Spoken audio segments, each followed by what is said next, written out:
What's happening, everybody? I'm back. It's me, your resident supervillain, Mr. J. Washington, here with another installment in the one-on-one with the supervillain series. Now, again, as I always say with these, most of these have come back around. We've talked to many of the people before. You got to know a lot about them. I have as well, and they've all been deep, different conversations, which have been unique and made it worthwhile. And this one, again, this brother's been is getting his streaming game on and getting himself out there, and I've been grateful and honored to watch what's coming of it and how he's been doing. Mr. Luis Torres, what's happening, bro? What's up, Jay? Why are you so backlit, though? That's the question. Why the lights behind you? Oh, I don't know. Oh, right. There you go.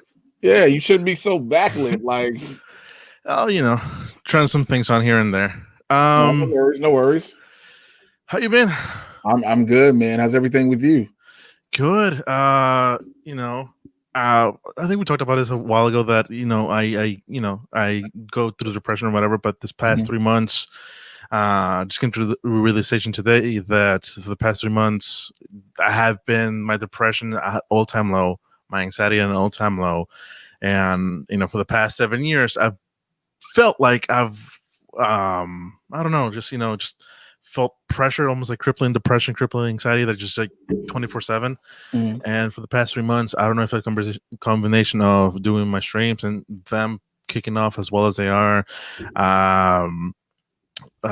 taking time for myself, admitting myself that I have some issues that I have to work on, or even I got this book called How to Unfuck Yourself.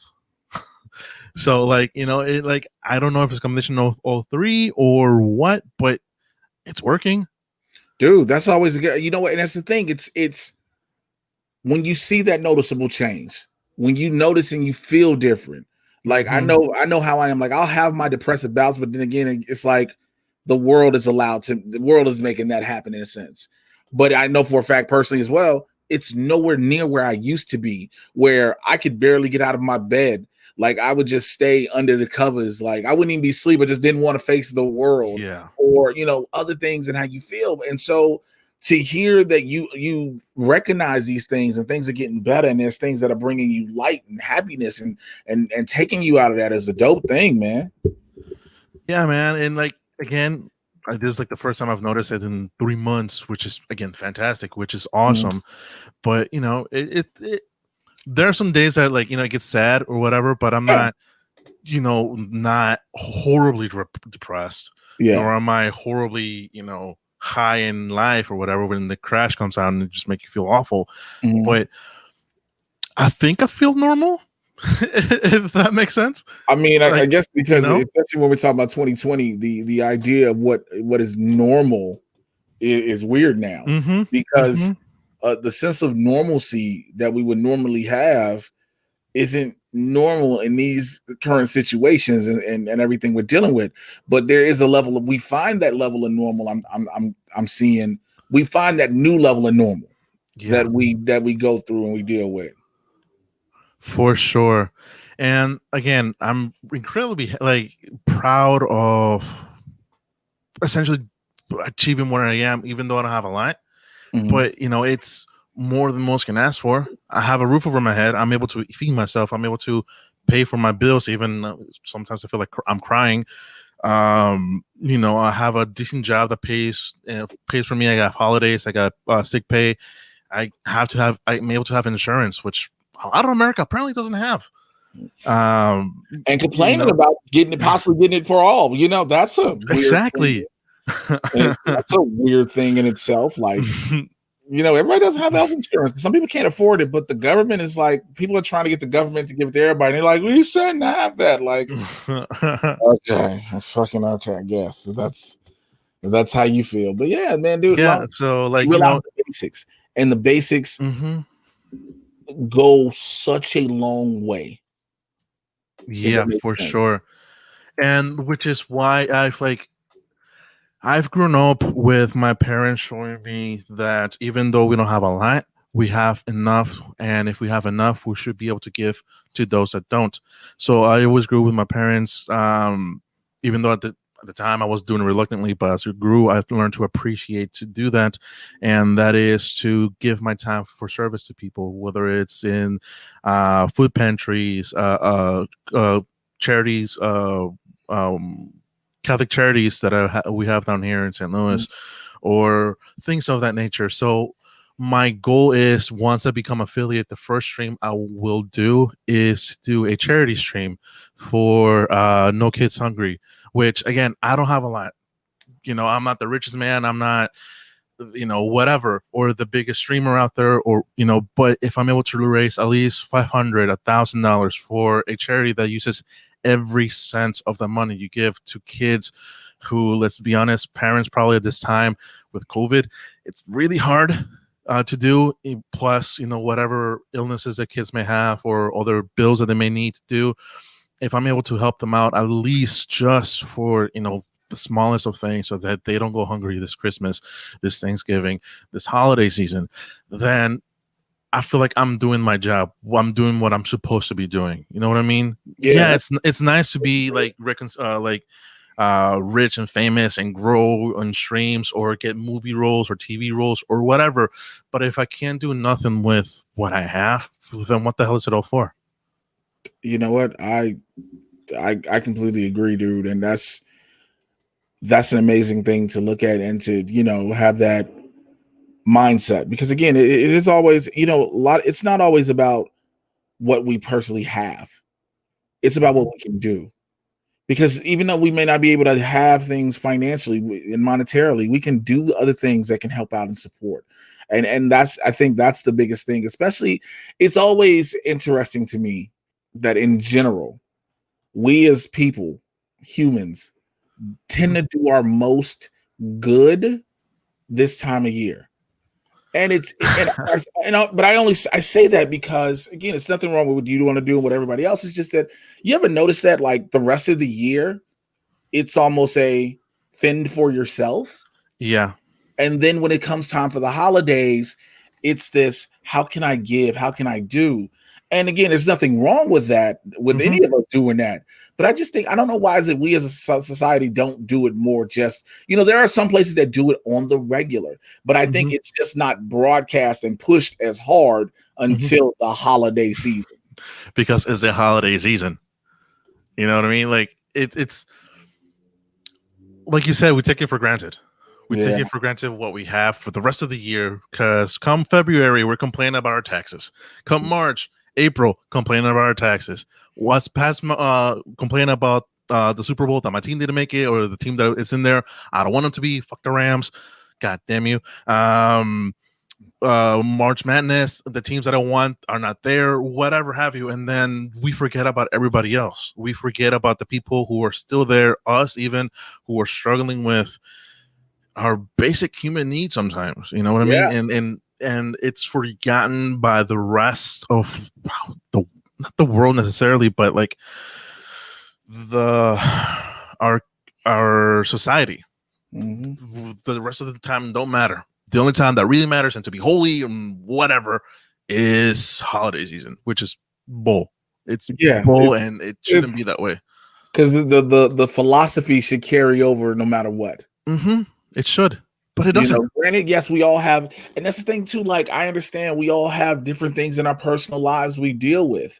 We have to take care of ourselves and maybe our own families and whatever the case. And yes, it's understandable. But it always seems like we just make sure specifically we go out of our way in that in this 2-month period, which is almost fucking over, because it is as we record this, it is the 20th of November. Yep. Which and is it's dumb. Very weird. And again, the only reason I'm doing it now is because I'm actually growing. I'm actually having a decent amount of people coming in, and I'm able to grow. But I want to use that not just for the holidays, but in March, in May, in whatever month. If I'm able to give whenever I can, then I will. If I'm able to grow, then I will. That's the ultimate goal, I guess, what I'm trying to do with this whole streaming thing, which, may work, may not work. I don't know. But you never know, again, what it may not be the streaming thing, but the as a whole of you say may not work, but what you're doing and how you're trying to help and benefit others can be that door opener, that catalyst to something bigger and better. And you never know. We never know. You know, Yeah. we only can go off of what we think and what we assume, and we can only do what's in front of us, and we can try to do more. Because trust me, I'm a fucking prime example of trying to do more and more and more and more. Well, it's a good thing though, because Oh yeah, because it shows that you're hungry. A lot of people, like, once you get to a certain place, fuck it, we're good. Meh. What? Yeah. Why? you know what? I always thought about that, and for me, it's always been this. I don't see myself as successful yet. Mm-hmm. And I always have to say it like that because I've had success in my career thus far, and I'm grateful to God for that. But as far as successful to where I'm like, okay, I can breathe for a second. I haven't had that, if that makes sense. Mm-hmm. And so that, because of that, it's what drives me to keep going. Because of that, it's what makes me like, all right, I got to try to get this to happen now. I need more of this. Like I said, I just did the movie earlier this month, but at the same time, I was like, all right, this is a thing. I'm glad. I'm happy. It was a good moment. It was dope what I did, what I'm part of. Cool. What's next? Let's go. Let's go. Let's make it. And that's always been, I think that's been me, and also that's the Chicago in me, because it just makes you grind your ass off and hustle your soul away. Like we're so used to working for what we want. Like you feel like if you get handed something, you only got handed it because you worked your ass off to finally get handed it.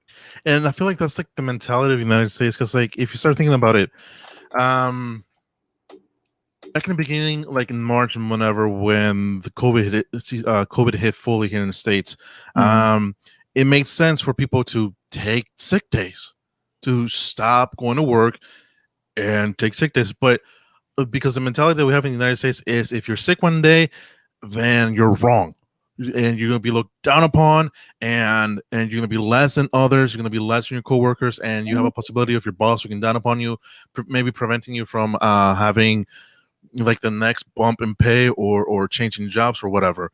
And that's our mentality of work till you die. Even when you're dead, you work. Yeah. So like, has it helped us in the past? Yes, it has. It has helped us in some ways, like be on top and have essentially an economic boom, even though, you want to say whatever you want to say about the racism and bigotry and whatever, but it's there. It's the reason why we have been as successful as a country as we have.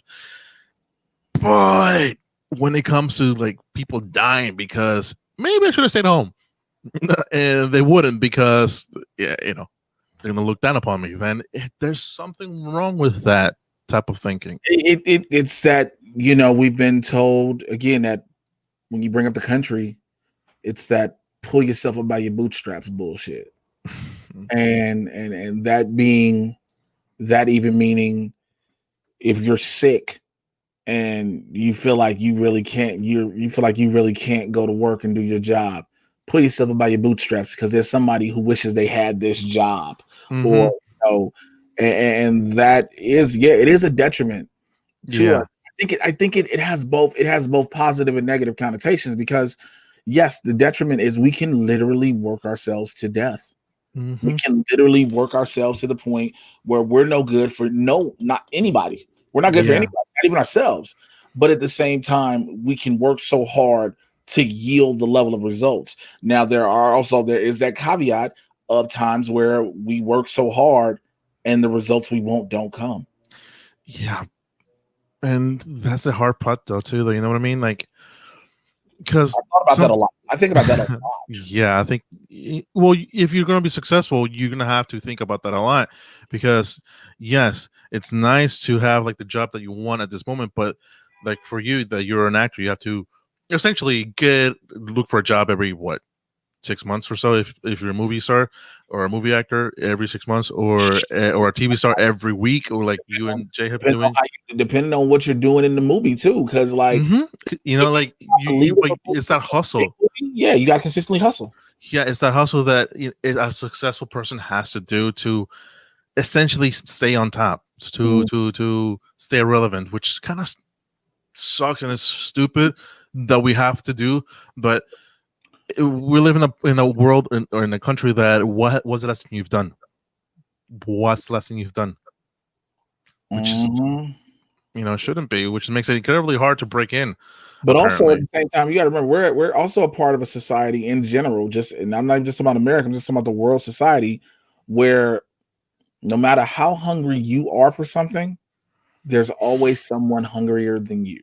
Mm-hmm. And when you know that, that can push you to be better than what you were, because you're like, oh, if I slip up at any point, here he or she comes to take over, to go past me and do what I was going to do and then some. Now, granted, we might be having our own different paths, but I know somebody, if I'm slacking somewhere, someone can come and say, oh, I can fill a spot that he was doing and then some. And you don't want that.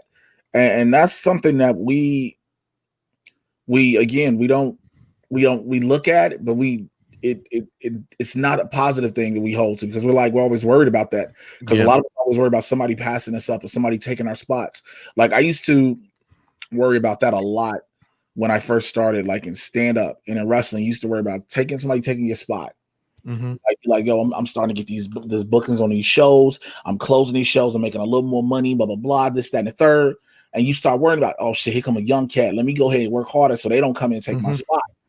Well, me, at one point, I had to stop doing that shit, because I had to be like, yo, there's a plethora of comics. I'm not trying to be like any other comic, and I don't think any other comics trying to be like me. So what I end up doing and how I end up advancing my career and moving forward shouldn't have any effect by what that other comic is doing. As long as I'm staying on my shit. Because I know a bunch of people, I got a bunch of homies who TV shows, movies, comedy specials and shit like that, and all they've done these different things. Pro wrestlers, you know what I'm saying, that live the dream. And I'm not doing those things. I'm doing different things. I've done movies. I may have done a TV show too, but it's like we're all doing our own things separately. And whatever, we're yielding results differently now. Some are yielding bigger fruit than others, but we're still yielding fruit. And it's not of that comparison we have to stop having. That's something I had to tell myself a lot. Like like a lot of people, especially when it comes to the streaming shit, like the shit I do, like for me, this is the thing with me. This shit is cool. I can talk about stuff I like. I can meet some dope people. I can have some conversations. What Winston and I do on Blurs is just us being us, talking about real shit, right? I've never, and I never have and never will, try to set out to be the biggest YouTuber in the world, because my dreams have never been fixated solely on streaming. I use YouTube, what I do on YouTube, I use what I do in the streaming world to build an audience that follows me to the other things that I really want to do. And so I know how to set my own path and play the game I'm playing, if that makes sense. Where you have others who are just like, I don't know anything else right now, but this is what I got to do. And, or some don't even say this, that they don't know anything else. They're just like, yo, it's just this and nothing. And it's like, I've never been that, where it's all or nothing into one thing. I can't do that. Yeah, for sure. Switching for a bit, the serious talk. How was the movie set? I know you can't probably talk about what your part was or what the movie actually is, but like, let me close this door real quick. I can hear you. Keep talking. But like, how was it? Like the experience of it? Because you talked about it a little bit on Blurs, and you said that you did this prison part because you're big, because obviously you're like the Hulk, apparently, with those massive ass straps that you have. Like you've been throwing dudes around, but like for somebody who is not part of that world, which is incredible for me, either to be in front of the camera or behind the camera, how was that experience though? I mean, having, it's I've done so many TV shows and movies now. Being on sets it's a beautiful experience every time. So it's not a shock as it used to be. I think when I did, like, the shock used to always was the first time I did my first when I did my first commercial. That was a shock to me, because I was on a sound stage with 3-4 cameras, with 3-4 cameras pointed, where a PA every 5 seconds asking me, am I okay? Do I need anything? And I'm like, yo, this is wild. But on top of it, it's always it can be kind of stressful, especially for the Mhm. crew, because the crews have been working their asses off. When you talent coming in, you don't know if you on your first, you might be on your first, second day, or last day, whatever. But this crew's been busting their ass nonstop, so they've got a bond anyway, and Mhm. they know each other. And so you coming in, and it's like, for me, I was always taught this in pro wrestling. Whenever I come into somebody's house, be in a locker room or show, I Mhm. always introduce myself to everybody I can. Be polite, be professional, be courteous, Mhm. introduce yourself. Don't be a stranger in somebody else's house. Cool. I've always applied that. Applied that from wrestling to stand up to when I'm on sets. It's different now. This was the first thing I'd done post COVID. Mm. The first major production I'd done post COVID. Mhm. And it's so different now. It's you can talk to people, but like I'm so used to possibly shaking hands or saluting everybody. All right, what's happening? Cool. The crews on set, because there's an art crew, there's costumes, there's art, all these different departments. They used to be just all everybody just floated around. Mhm. Now post COVID, now with COVID, they are all set into their own little pods. So there's all everybody Mm. art part, everybody's in directorial, in Mhm. costuming, and everybody has their own color coding. And never the two shall meet if it doesn't have to. Sure. It's literally like if you don't need to be on set together, that group doesn't be there. So like when we did one Mhm. of the scenes in the movie, when we did the scene in the movie where we're in the prison cell, you had art had to do some of one of the props on the thing, costuming to making sure that we look like we need to look, but Mhm. they're separate. And then when directorial, of course, is in there as well. And then it's like, all right, everybody clear out that don't need to be here. And Mm. there's a COVID safety enforcer on set. Like somebody making sure, like, yo, mask and face shields and all that Jesus. shit. Like it's no games. And SAG, luckily being Screen Actors Guild, being SAG, being a union, they have a SAG liaison who's like, yo, is everything good? Are you safe? Are you okay? Mm. How do Okay. you feel? And again, it's so weird because I'm so used to being like, yo, I'm good. If I need something, I'll ask or I'll go get it. I'm straight. Sure. Sure. But you always got people on sets, and when you're a talent, you're treated on a whole nother level. And it's Mhm. so it's how people can become cocky and arrogant real quick. It gets to It's their e- heads. it's easy because if I'm on a set, my every whim, anything I was wondering, yo, can somebody give me some water? Can somebody give me a Mm. glass, a salad or something? Can somebody give me some? I need something to keep myself busy. Okay, cool. Whatever you need, boom. Or they'll be like, yo, this right here, just go over there. Okay, cool. Can somebody else have this bring blah blah blah? It's all that. But then I'm Mhm. so used to being like, yo, I just need to know where to go and I'm good. And they'd be like, well, we can't have you going. And you're like, man, I'm fucking okay. I think I'm fucking can do it. But especially now, it's very, very controlled. It's even weird too seeing background extras when they bring them in. They used to be, background extras are always herded like cattle in an area. They're all put together in a small area, whatever. And they had a few of them, it's like maybe 12, or 10 or 12 they had on our set. They all Uh-huh. spread out again, socially distanced them 6 feet apart.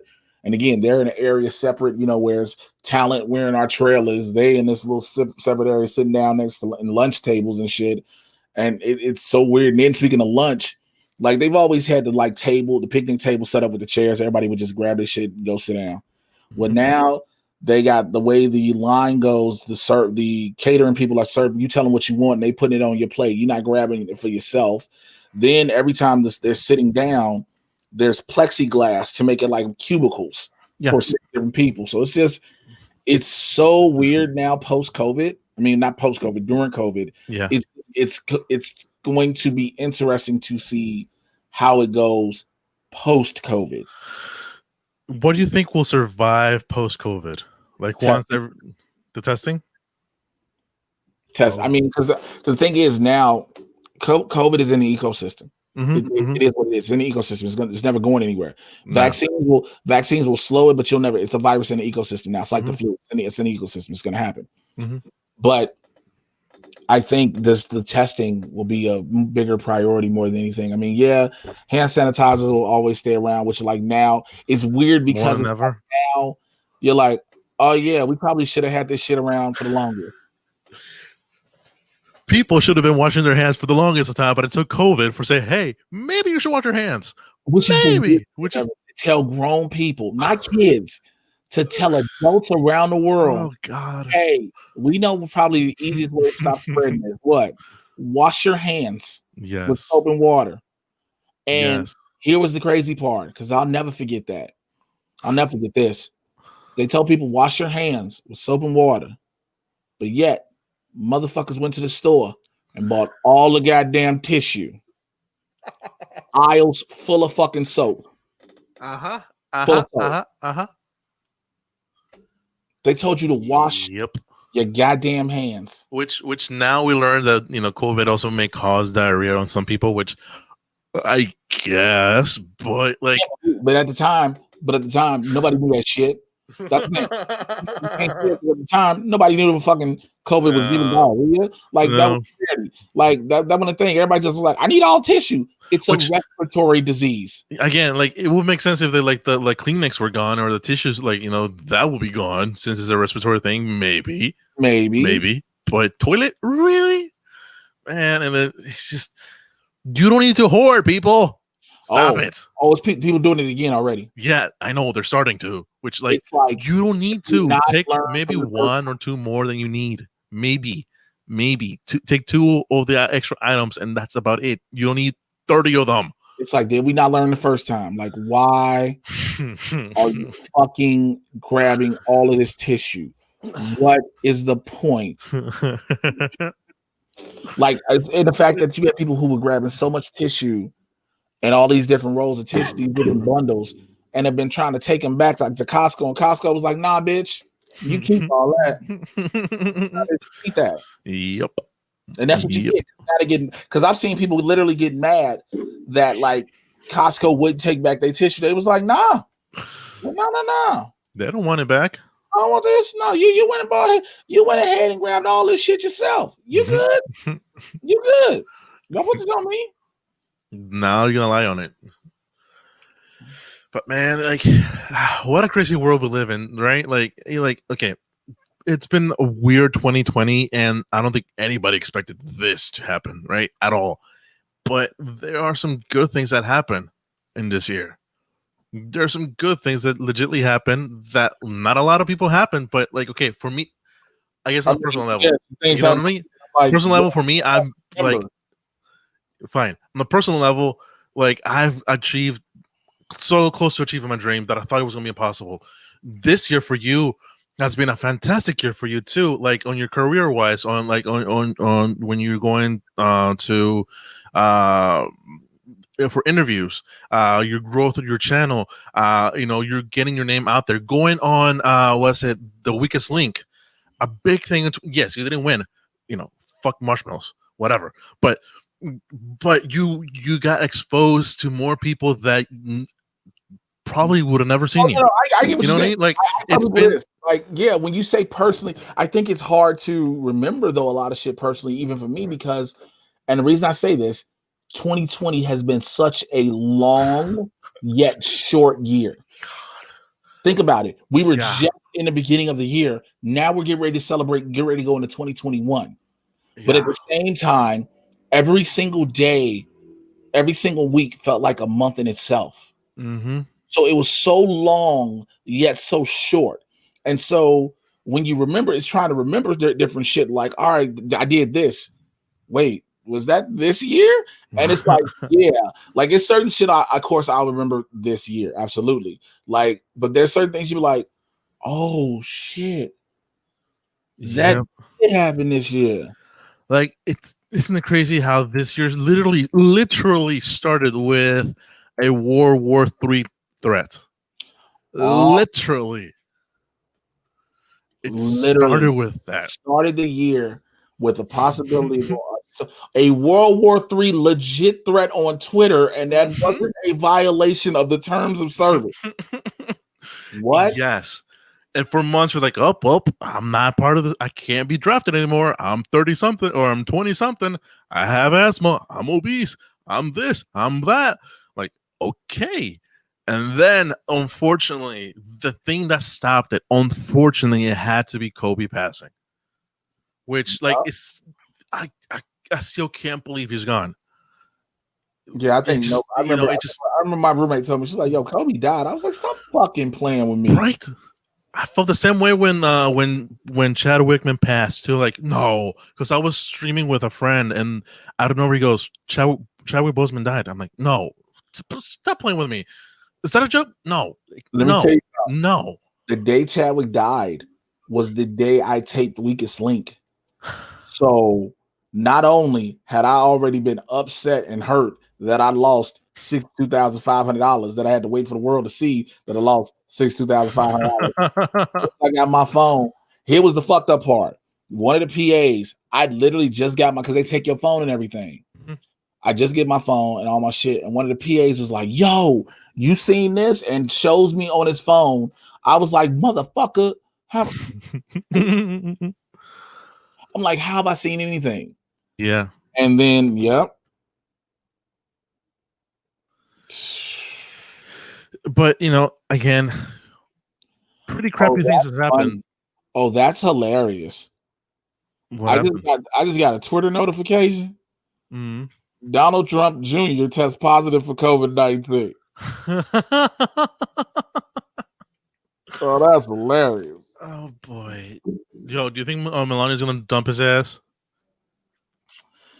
to keep from going to jail? Yeah. Again, everybody. I think that's one of the biggest things. Everybody's like, "Is she gonna stay?" I'm like, she's probably. I would not be surprised if she leaves because she's never looked happy. No, and then she's made moves to protect herself and her son so that they're well off without him.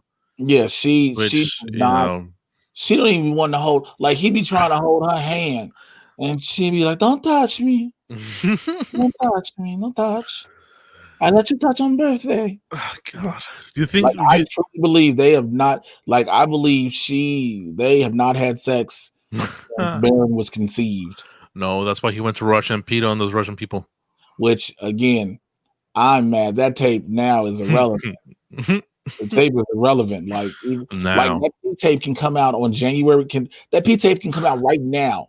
Right now, it's like you can get a breaking news report from MSNBC, CNN, Fox, and ABC. Everybody that the Donald Trump P tape is available, and everybody be like, "Well, the motherfucker's still gone January 20th." Like it wouldn't matter. It'd be a different story. Now. I was like, I don't care. Like I just want to see the pay-per-view of him going to jail. That's what everybody wants. It's look. I sent you a message on Patreon. Thank God the witch is dead. Look. To be honest, it was a close race. It was very close. Was it? But it was in a lot of states. I was striking the whole thing. I didn't stay up Tuesday night or whatever, so I wasn't there really stressed about it. But I kept watching the states switch and add and whatever, and it was 48 to 49. 50 to 48. So I'm not gonna lie to you. I was the same way on Tuesday night, election night.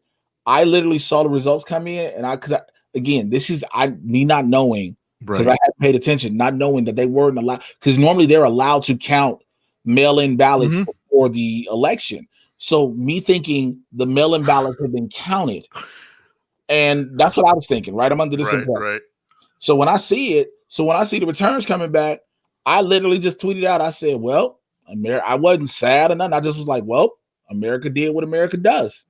Like it didn't, because it wasn't shocking. Again, you elected him already, so you elected him. So the odds of him, you know, what I'm saying, like, yo, I told everybody it's a strong possibility he'll win, and everybody's like, what do you mean? I'm like, yo, there's not been a single candidate that people will get behind on the Democratic side. There just hasn't been, no matter what. So then, if this pandemic would not, all he had to do was handle this pandemic right. Yes. That's literally, think about it. That is literally it. All he had, the way you see these numbers, if for everybody watching this later, the way you look at those numbers, all he had to do was handle the pandemic and he'd have won. And thank God that guy's a moron. Mm-hmm. Thank Jesus Almighty Christ. Moron. Because if he handle, hold on, let me hit you. Hold on real quick. Mm-hmm. What up? Winston.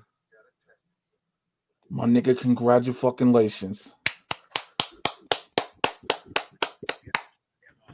Yo. Oh my God. I'm actually recording the 1-on-1 live and they congratulations. Oh Jesus. No.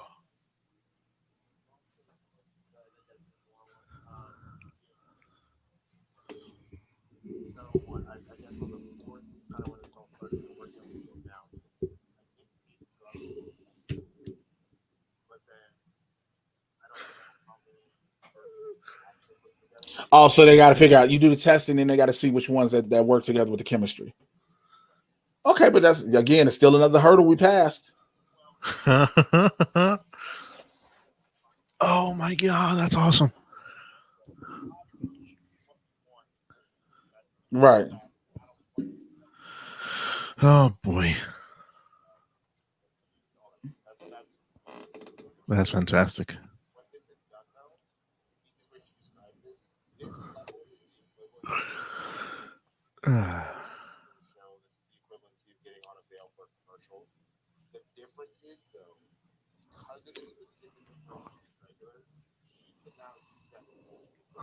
Yes, indeed.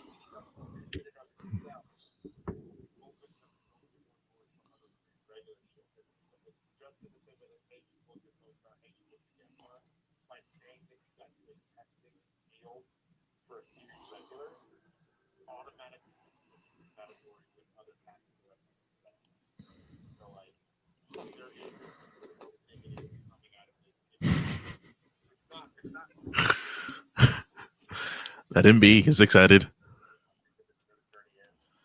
Amen. Ugh. Get off my phone. Get off my phone. I'll call you back when I'm done with this. Bye. Yeah, you can tell who that was. Yeah. Oh, immediately. I was like, Yeah. wait a minute. Is that? Oh, I was literally about to ask you to. Hey, have you heard anything about Winston? How's he doing? Is he okay? Well, you can tell, like, because you saw it was that was the dopest thing too about because again we're recording this on a Friday. Like everybody saw on Blurred, so I knew what was going on from jump. Like I knew when he had the audition and everything, and then I knew when he got what was happening earlier in the day on Thursday. And so he got the call during Blurs. I was like, nigga. And then he had to do something today, and so he's another step closer. So that's good. Now, okay, I know you're not supposed to tell us anything. Just is it for TV or is it movie? TV? Okay, cool. For TV. So, seasonal? Yeah. Huh? Is like a host or permanent, person in the TV show or just TV? This ain't no like behind. This is as an actor behind the TV. This is an actor thing. Yeah, it's something big for that. So yeah, good for him, man. Good for him. So, good for him, man. I'm happy for him, man. Yeah. So again, 2020 may not have been like a collective good thing for everybody. I can give you that, but personal level on different people, it's been a pretty good year. And that's the thing, I think we're so busy looking at the collective of what this year was. I think we've been so busy looking at the announcements of just death and destruction, and not even just when I say destruction, talking about the riots and the lootings and the anger from all that. I'm talking about destruction of society. Of just not even normalcy, of manners, of just decency, because again, we're in the middle of a pandemic. They said, hey, we don't know a lot about this. It's potentially aerosol. Can you possibly just wear masks to protect everybody? Then you have motherfuckers. This is my liberties and my freedom. I can't breathe. I got asthma.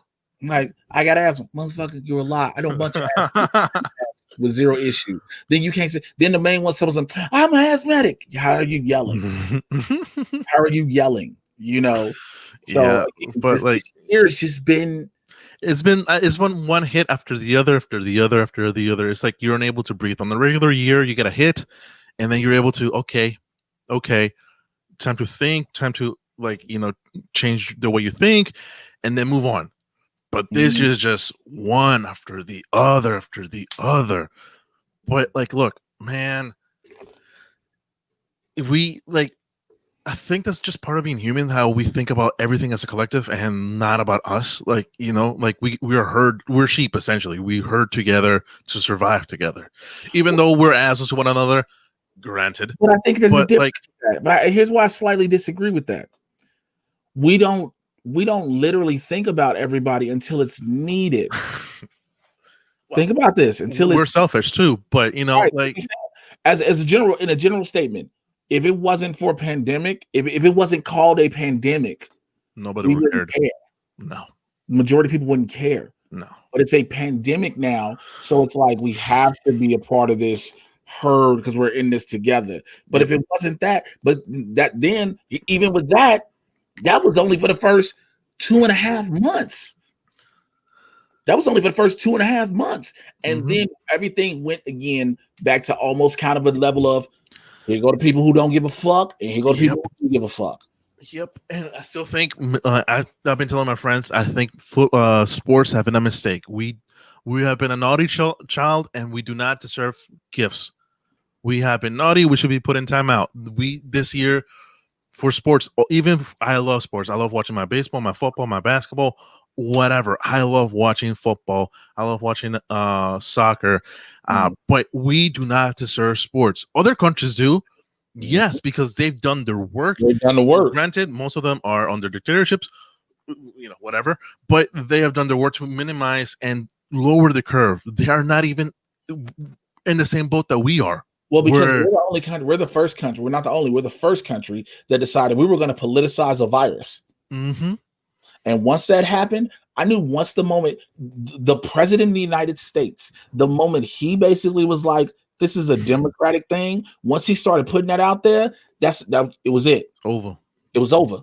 Because now you're not going to get people to really understand and rationalize the severity of this, because now they're sitting and looking at it like, oh, this is just Democrats and liberals trying to tell us what to do with our lives. No, yes, in this situation, yeah, motherfucker, because it'll save it. Like, I hate people who sit there going, like I said on Blurs yesterday, people be like, oh, it's only a 2% mortality rate. Yes, out of 348 million people, that's still 6 million people who can die. And guess what? It's not just 6 million immunocompromised or those in the high risk categories. We've seen people who have been quote unquote healthy just die off this. So you're playing Russian fucking roulette with your life if you get this. Why would you want to chance that?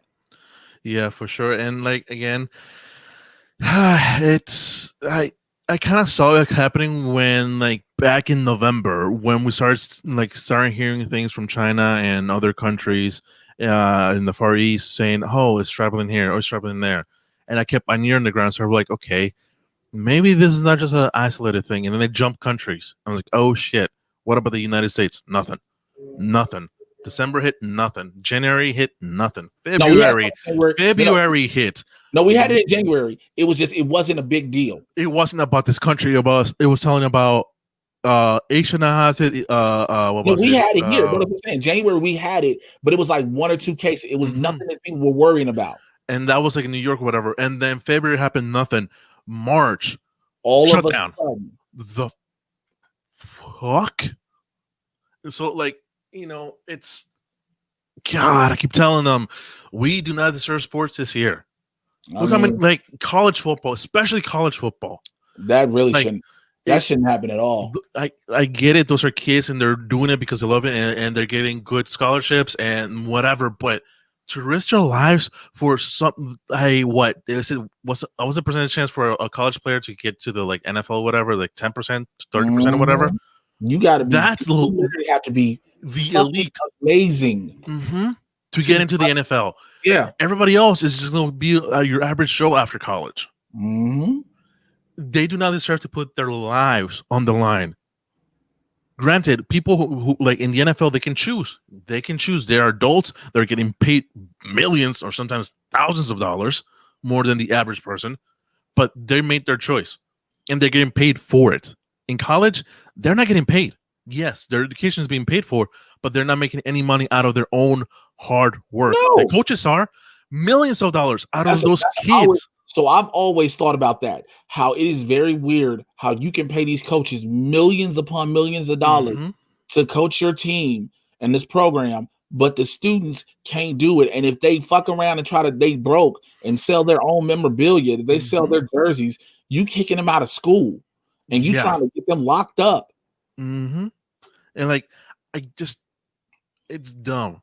If you want to make,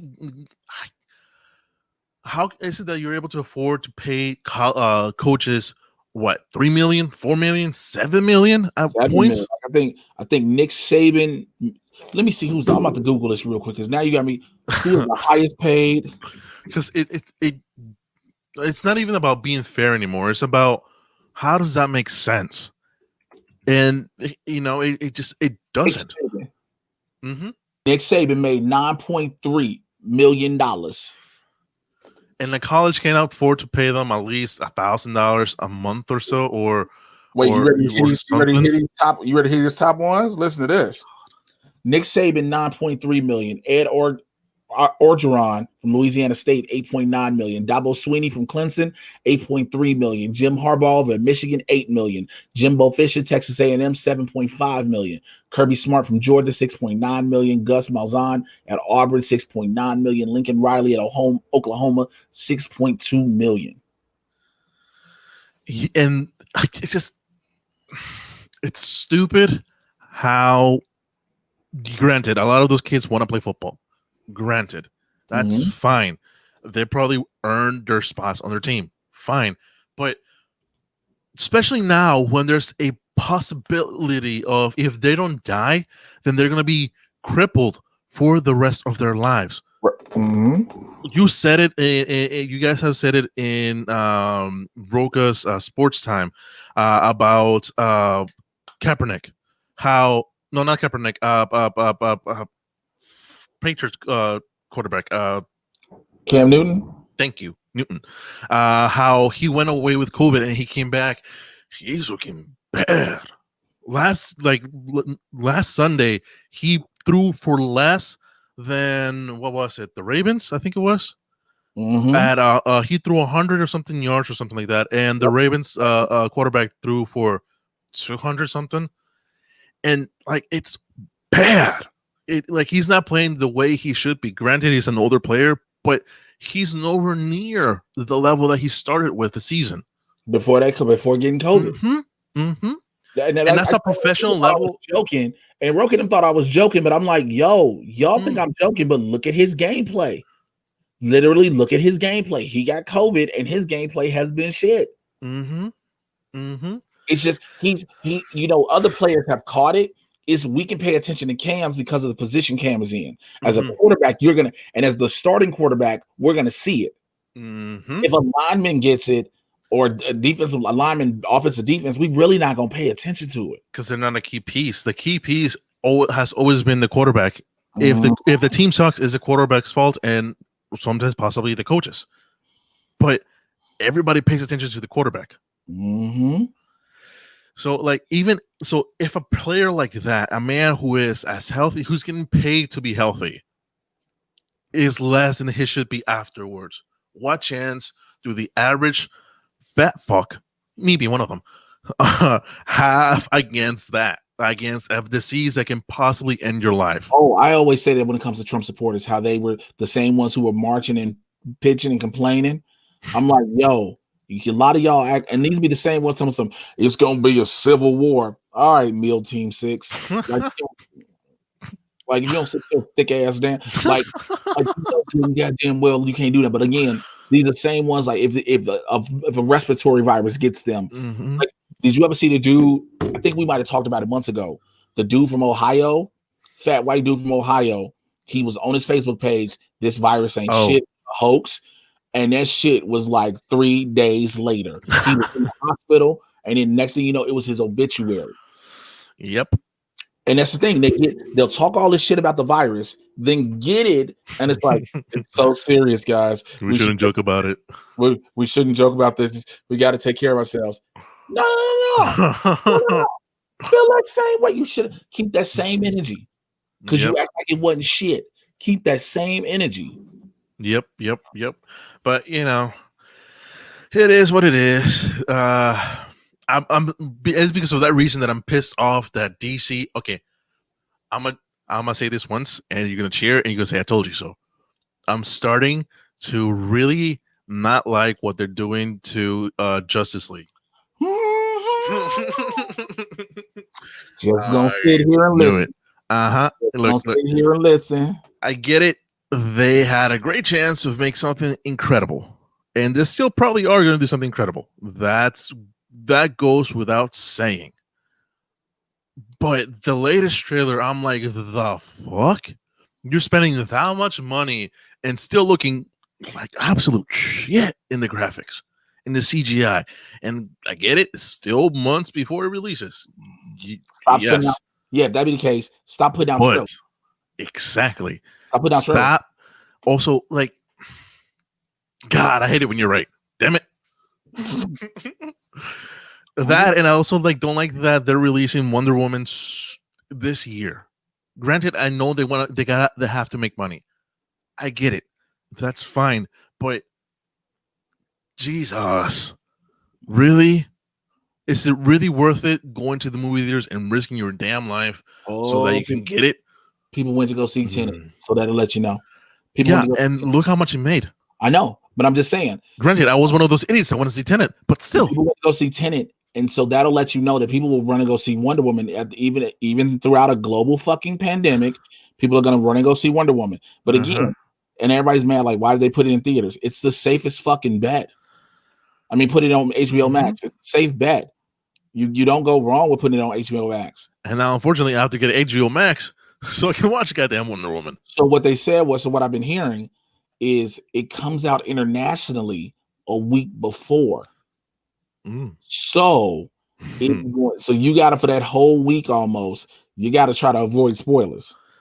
Or if you have a VPN, set your IP address to international waters so that way you can actually watch it a week ahead. Very legal thing to do, because if you put yourself in London, let's say, and you have Netflix, and you're an avid fan of, I don't know, Doctor Who, here in the United States, unfortunately, is no longer available to you in Netflix. It's gone. But if you put your VPN address to, let's say, London, then if you go to your Netflix account and see, oh, look at that, Doctor Who is on. What? All seasons? What? What is this magic? You just went ahead and schooled some people. Everybody's like, what? Yes, that's the magic of a VPN. Protects you, and we're not being sponsored by any VPN addresses. If you want to sponsor us, here is our address. But you can do that.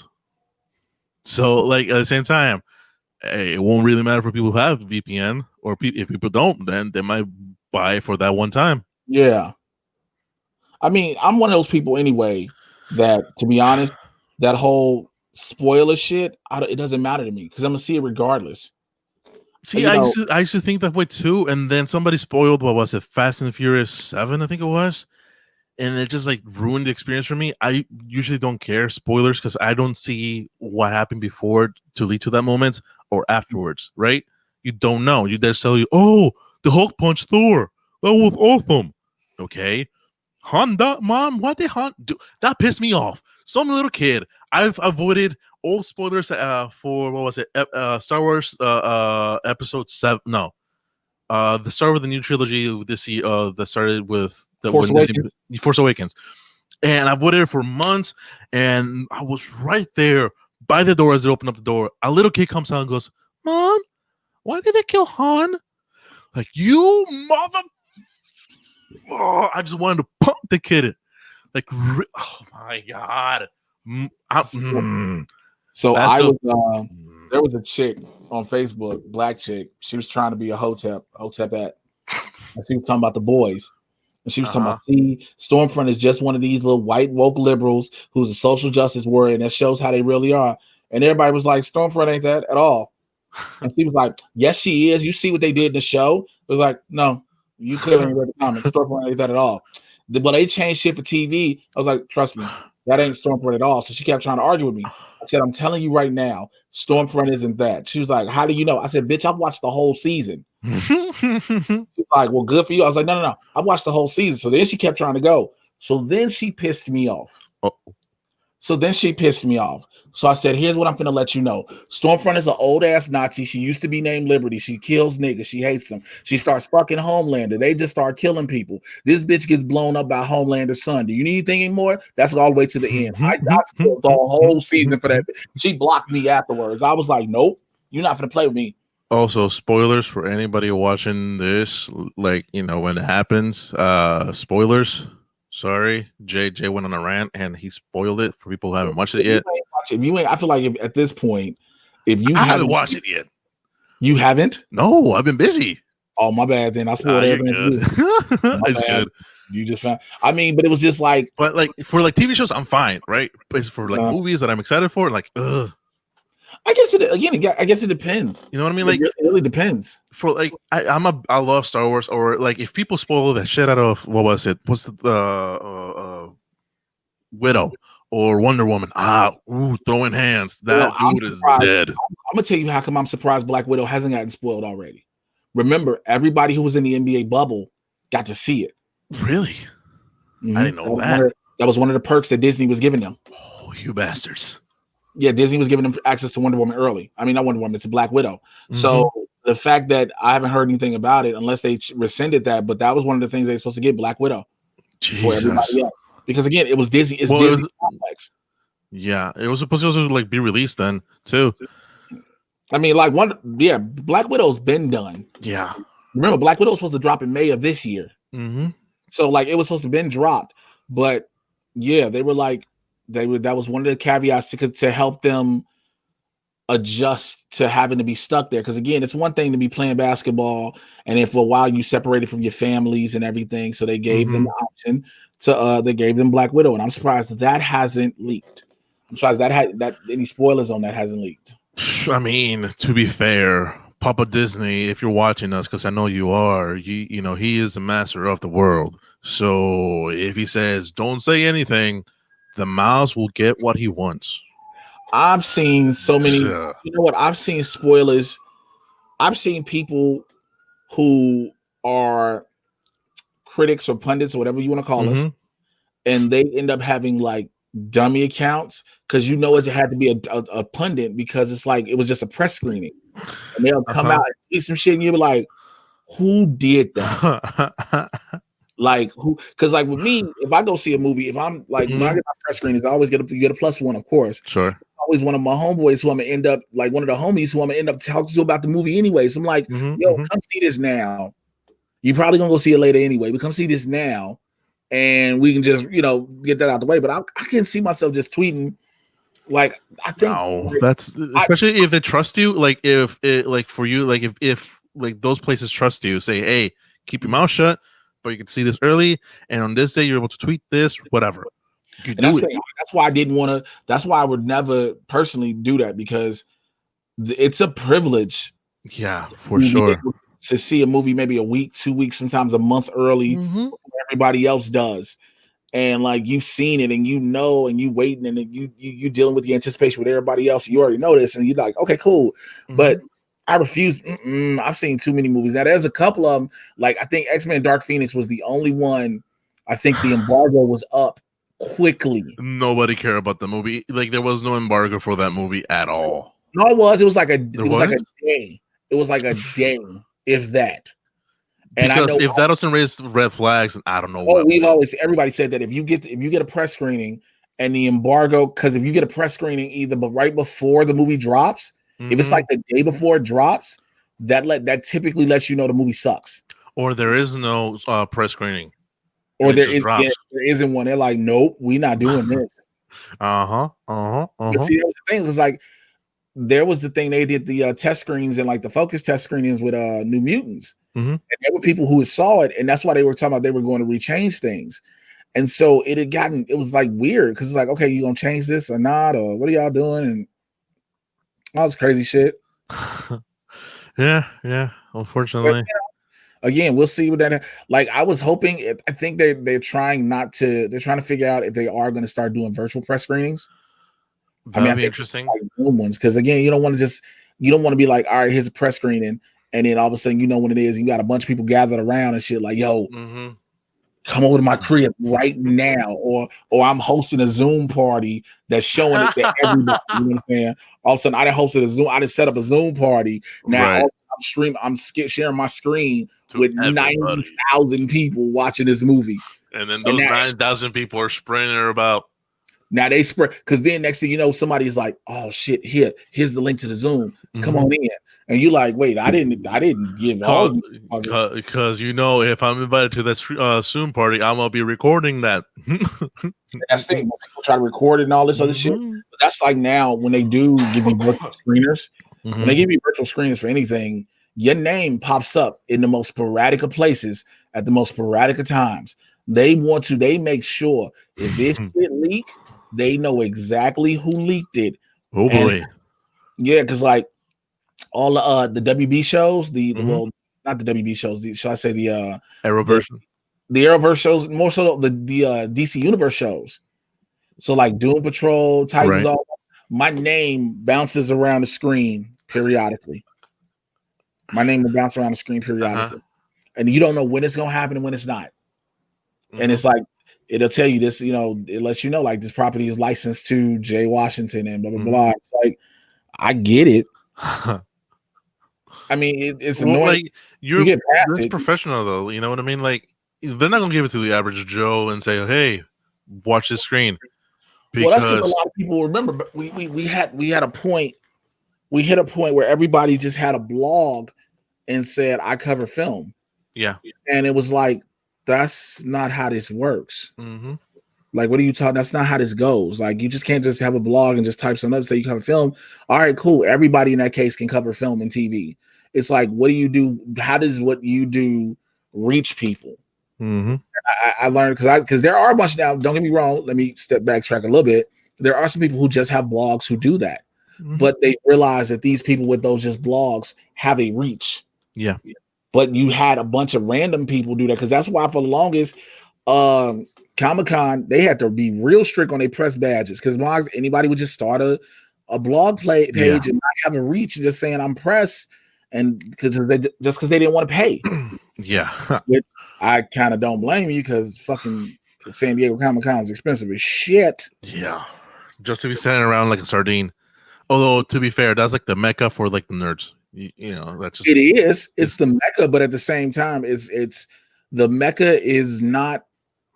That's a financial investment that if you decide if you're gonna do San Diego Comic-Con, you literally, if you're not a professional in any way as far as like you working or covering shit or all that, if you're a regular person going to San Diego Comic-Con, you have clearly saved up for this moment, because it's going to cost you not just your Comic-Con ticket, not just the shit you want to buy to stay in San Diego. Your food, your travel, your everything.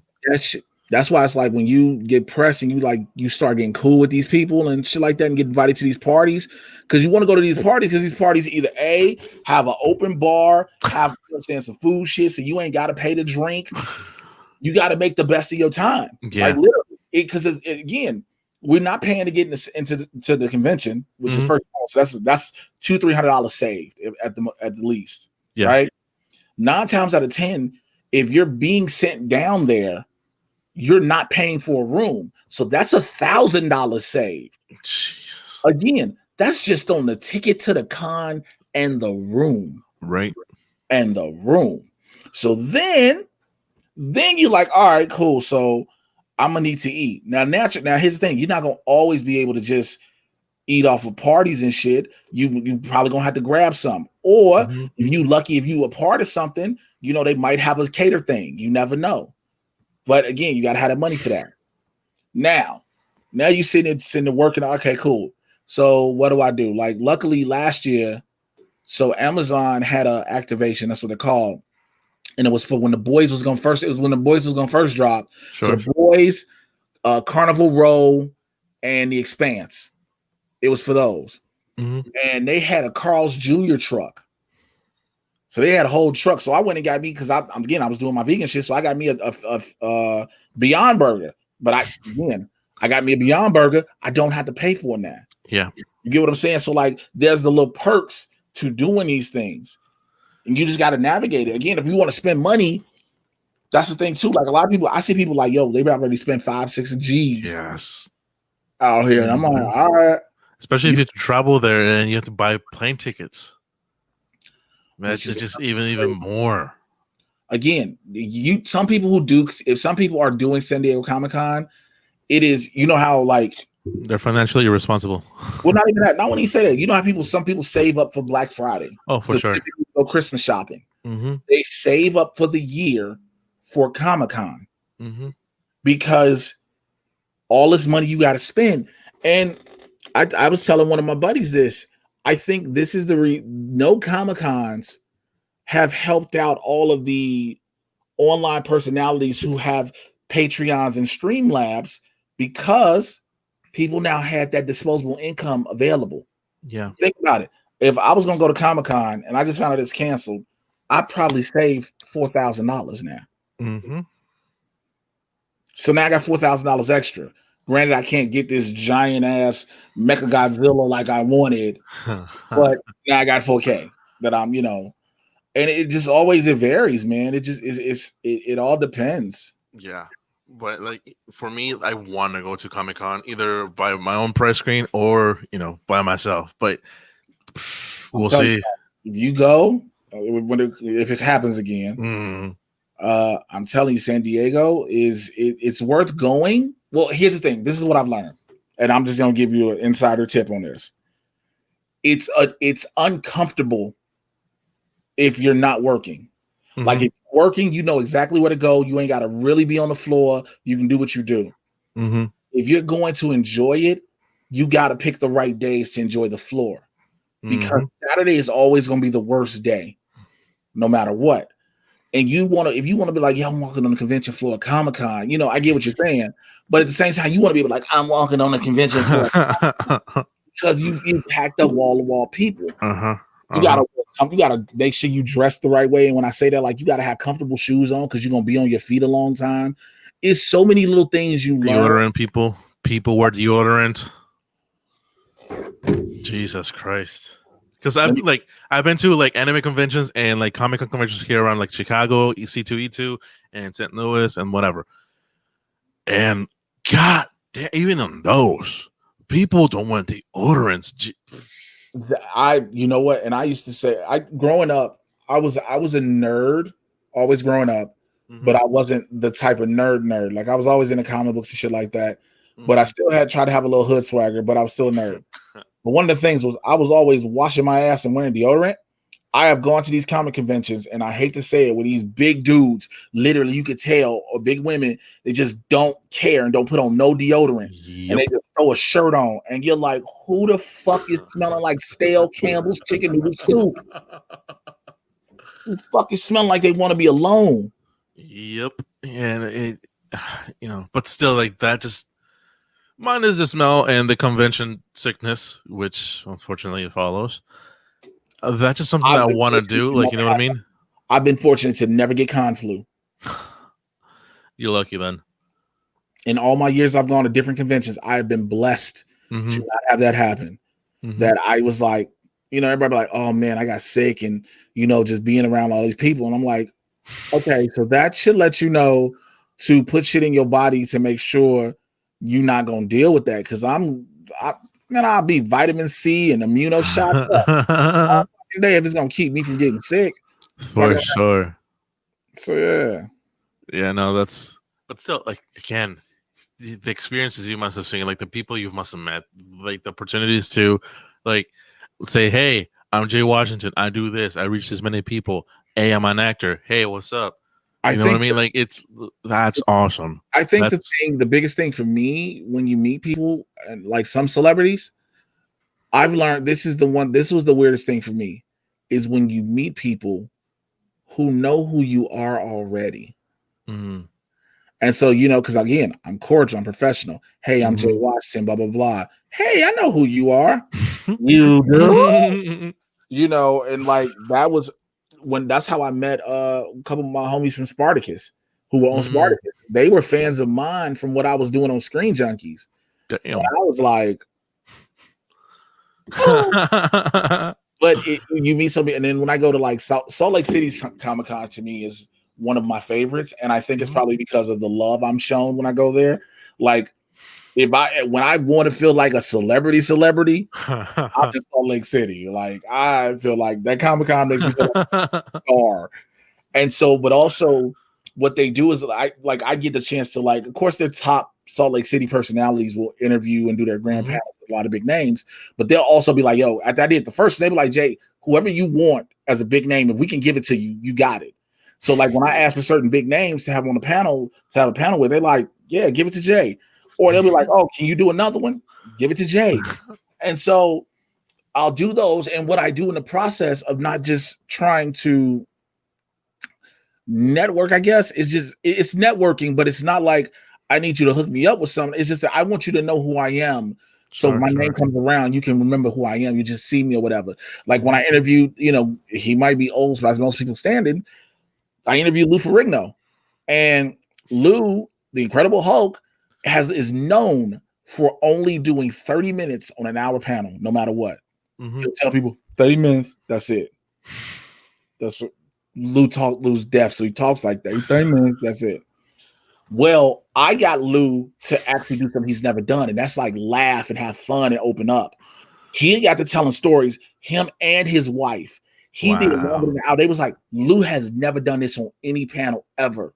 Wow. Like, we don't understand. How did that happen? He's like, he's never been like that. Like, he's in and out. Sure. And he was like, he remembered me every time he sees what's happening, brother. Like, what's happening? Like the Hulk knows me. Those things are always cool. Those things are always fun for me. Like last year when we were on the boat, on the Warner Brothers boat, Brandon Routh. So it was the Blurred and Bougie boat party, but like everybody for the CW shows and all of them were coming through.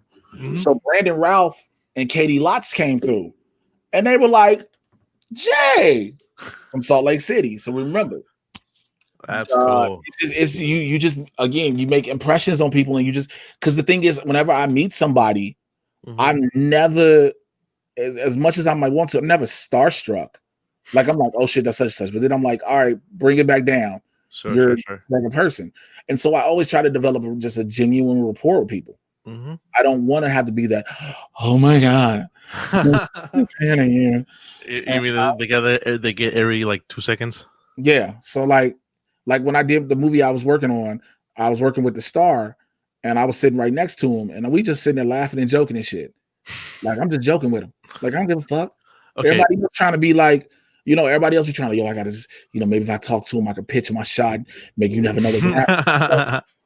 My man's is working on more than one thing right now. Let him work. Like, yo, if you don't breathe, like this, the cool dude that I was cracking jokes with, he gonna see what I do on screen and all that shit. But I'm gonna make sure he, he knows that I'm a cool dude, and that's how I always have been.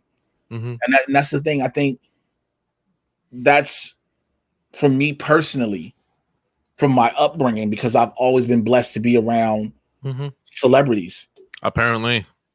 Fuck out of here. And it literally came through my family, though, and that's just being real. It's through my family, and so because my mom, my aunt, my father's sister, was always, and she was a socialite, and so she knew people, and so like her godfather was the godfather of soul. Yeah. No. Fuck. That's awesome. When he would come into Chicago, he would call my aunt. So like my aunt used to bowl with Michael Jordan's ex-wife Juanita when they were married. Michael Jordan came by my grandfather's house in Inglewood. In turn, when I started working at the United Center in my senior year in high school, Michael remembered me. He was like, yo, you Toy's nephew. I was like, yeah. And he introduced me to some of the players because of that. So like I've been blessed and fortunate to meet people throughout my life. And so now it's like when I meet them, if I'm not even, it's either I meet them or I'm working with them. I'm on a whole different mindset. It's like, oh, I ain't gotta be like, oh shit. I'm just like, all right, what's happening? Well, to you it's a normal, but like still, that was Michael. Are you kidding me? Like, Jesus. No. When he came to the door, I was like, do you know who you are? Like, I will admit that. I know what I said then, but again, it's like that was a young kid meeting Michael fucking Jordan, and it's like, Yeah, the but hero to a lot of people. it's just saying, it's like you move forward in life, and it's like I've worked with people I've been fans of since I was a kid, even in stand up. I've shared the stage and green rooms with people I watched as a shorty when I wasn't supposed to be watching it. And so to like call them my friends and my peers, that was so that's gotta be surreal. wild.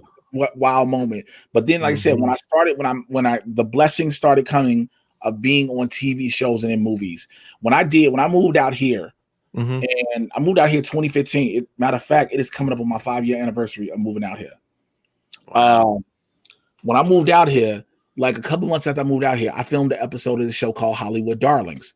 Hollywood Darlings starred Jodie Sweetin from Full House, Stephanie Tanner, Christine Lakin from Step by Step, and Beverly Mitchell from Seventh Heaven. They're grown up, right? Now, I watched all these shows as a kid. But here I am now getting to do a scene with them and clown with them. Wow. And make them laugh and have fun with them. And so it's like, again, fuck, I've been a fan. And then I look at Jodie Sweetin, like, yo, I wish I was in better shape because God damn it. I look, I might not have it, but I can give you the food stamp world. Like shit. But it's things like that, you know. And of course, it's Los Angeles, so the opportunity, the possibility of that is endless. Of course, it's LA. You're gonna see a bunch of people, but even back home in Chicago, man, it's just it's all been a blessing. And so with that, I say all that to say, you know, the things that I've been able to do, and especially when it comes to like this online shit, it's surreal because sometimes you never know who it connects you to. Yeah, for sure. You never know who's look. You find out so many people just sit up and watch YouTube and Twitch and all that. That's all they do. I was getting paid before this all shut down. I was getting paid to do a football podcast once a month. I was making decent money. And one of the co-hosts, it was 4 of us. One of the guys, he'd been on Key and Peele several times. He'd done a bunch of other shit. The other dude, he was an actor. He's been on a lot of stuff. One of the other dudes was choir boy from the 5 Heartbeats. So I'm like, I'm in this company. You know what I'm saying? I'm in this type of company. The dude who runs the station played Clarence on Lean on Me. So I'm like, I'm blessed when I look at who I've been around. I'm blessed for sure. When I think about what has happened. I'm blessed when I think about what's to come. Yeah. But listen, look, you've been name dropping like crazy. That's the thing. It ain't been one of those trying to name drop though. No, but like in a good way though. You know what I mean? You weren't trying to like look how many people I know, but more like you were being honestly humble. So like that's incredible. That's a blessing, dude. But that's the thing too. I treat it as I just meet people. Yeah. Like a lot of people out here, the biggest thing is always in LA, and because we got to wrap this up because I got a stand-up show. I got the biggest thing in LA is always people asking, well, what do you do? Because people want to know what your credits are. And so me, I'm always like, I'm an average black dude that does dope shit. For sure. Because I don't need to wear my resume on my sleeve. I'm blessed to do great shit, but they like, yo, who you? I'm an average black dude that does some dope shit. Well, what's the dope shit you do? That's the greatest thing I like to do. So, hi, I'm Mr. J. Washington. I do dope shit on the internet. What's up? I do some dope shit. And that's what it is, man. But listen, yo, I want you to keep doing what you're doing, bro. And I hope, and I kind of, this is gonna sound a little horn tooty, toot. It seemed like it was inspiring you to know to move forward. Yeah. To hear that. And that's what, if anything, I want to continue to do that. Keep pushing forward, keep pushing these streams. You never know. I'm serious, you'll never know who will all of a sudden like be like, yo, I love what you do. Yeah. It's just a matter of time. Real quick. I was talking to one of the people who started following me. He goes, you're my favorite streamer. Dude. And I've only had 56 people like following, and it's like, again, it's like the little things. It's the little things. It's incredible. And this is what you do. You take that and you grow off that.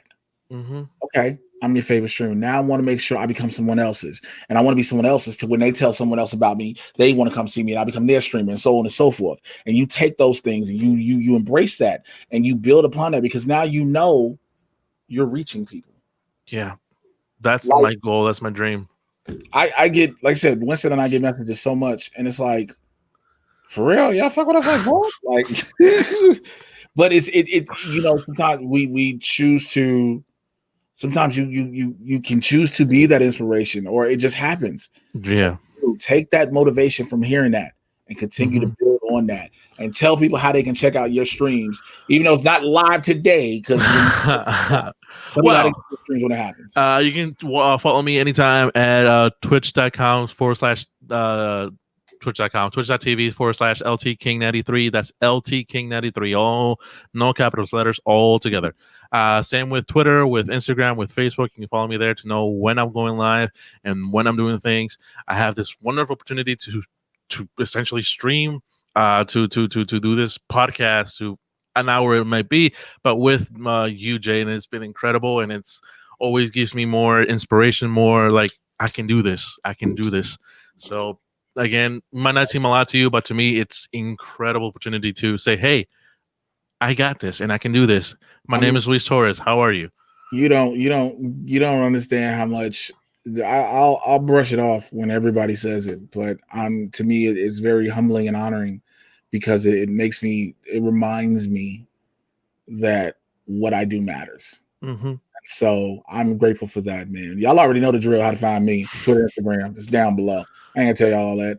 Join the squad if you want. Patreon.com, Mr. J Washington. Holla at y'all later. Take care.